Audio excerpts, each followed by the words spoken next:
गगनगिरी गडावर दत्तजयंती उत्साहात साजरी करण्यात आली. दत्तजयंतीनिमित्त पहाटे गडावर काकड आरती, अभिषेक आणि विधिवत पूजा करण्यात आली.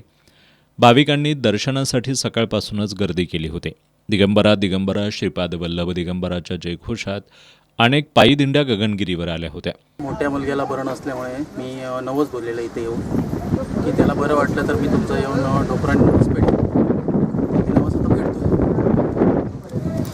कोल्हापूर जिल्ह्यासह मुंबई, पुणे, रत्नागिरी या जिल्ह्यामधून भाविक दिवसभर दर्शनासाठी येत होते. पोलीस प्रशासनाने या ठिकाणी चोख बंदोबस्त ठेवल्याचं गगनबावडा पोलीस ठाण्याचे सहाय्यक पोलीस निरीक्षक ज्ञानदेव वाघ यांनी सांगितलं.